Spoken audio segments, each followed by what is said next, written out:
নমস্কাৰ বন্ধু বান্ধৱীসকল, মই চুনু। আন এটি ভিডিঅ'ৰ জৰিয়তে মোৰ ইউটিউব চেনেললৈ আপোনালোকক স্বাগতম জনাইছোঁ। ঘৰৰ সামগ্ৰীৰে কেনেদৰে মুখৰ যত্ন ল'ব পাৰি। আমাৰ পাকঘৰত, সকলোৰে পাকঘৰত বেচন থাকে আৰু এই বেচনেৰে কেনেদৰে আপুনি কি মিক্স কৰি আপোনাৰ মুখখন লগাব পাৰে।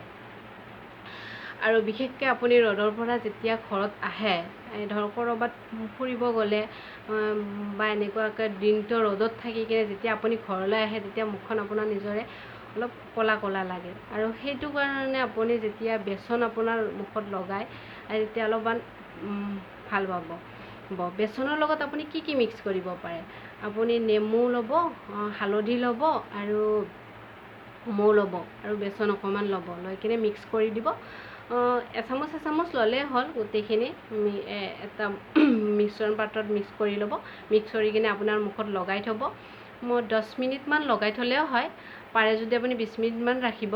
আৰু 20 মিনিটমান ৰাখি তাৰপিছত নৰ্মেল পানীৰে আপুনি ধুই দিব।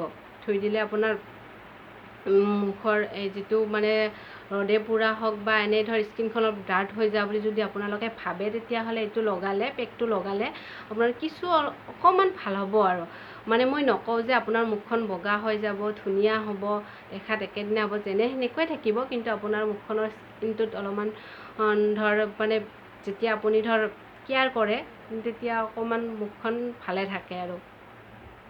আৰু আপুনি কি কৰিব পাৰে, দৈৰ ক্ৰীমটোও লগাব পাৰে। দৈৰ ক্ৰীম আৰু বেচন মিক্স কৰি কিনে আপুনি লগাই থ'ব পাৰে। সেইটোও 10 মিনিট 20 মিনিটমান ৰাখিলেই হ'ল। তাৰপিছত নৰ্মেল পানীৰে আপুনি ধুই দিব ধুনীয়াকৈ। ধুই দি কিনে আৰু মুচি দিলে হ'ল। ফেচ ৱাছ কৰিব নালাগে সিদিনাখন, ফেচ ৱাছ নকৰিলে হ'ল। মই কিন্তু নৰ্মেল পানী আৰু বেচন মিক্স কৰিও লগাওঁ কেতিয়াবা, গা ধোৱাৰ আগে আগে। আৰু আপুনিও তেনেকৈ লগাব পাৰে। আৰু সেইটো মিক্স কৰি যদি একো নলগায়, তেতিয়া আপুনি 3-4 দিন লগাব পাৰে, আৰু সপ্তাহত একো নহয়। আৰু একেদিনাইতো এইবিলাক লগাই নহয়, মাজে মাজে আপুনি লগাই থাকিব 15 দিন, বা এইটো মিক্স কৰি কিনে যদি লগাই আপুনি মাজে মাজে ধৰ 15-10 দিনৰ মূৰে মূৰে আপুনি লগাব পাৰে। আৰু এইটো যদি নৰ্মেল কৰি লগাই আপুনি বহুতে বেচনেৰে মানে ফেচ ৱাছ কৰে, বহুত শুনিছোঁ, মোৰ ফ্ৰেণ্ডেও কৰে আৰু ময়ো মাজে মাজে কৰোঁ। মই কিন্তু ফেচ ৱাছো কৰোঁ। আৰু মোৰ স্কিনটো ইমান এটা হেৰি নহয়, মানে গৰমত অইলি টাইপৰ হয় আৰু ঠাণ্ডাত মোৰ ড্ৰাই হয়। সেইকাৰণে অলপমান মোৰ পিম্পলছ উঠি থাকে। আৰু সেইকাৰণে নেমু মই বেছি মোৰ স্কিনত শ্বুট নকৰে। আৰু যিবিলাকক নেমুৱে শ্বুট নকৰে, তেখেতসকলে কিন্তু নেমুৰ সলনি বিলাহী লগাব পাৰে।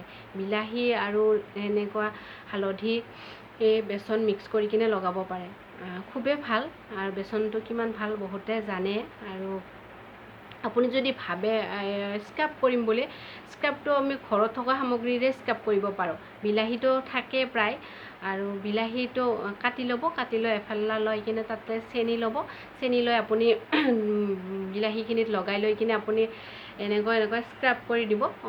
5 মিনিট, 3 মিনিট যিখিনি পাৰে, আৰু আপোনাৰ যিখিনি টাইম থাকে সেইখিনি কিনে আপুনি স্ক্ৰাব কৰি দিব। গোটেইখিনি স্ক্ৰাব কৰি কিনে অলপ মাছাজ কৰাৰ দৰে কৰি দিব। তেতিয়াহ'লে মুখখনত অকণমান ভাল হ'ব। আৰু আপোনাৰ যদি পিম্পলছ থাকে, সেইটো তাৰমানে ওলাই যোৱাত মানে সুবিধা হয় স্ক্ৰাব কৰিলে।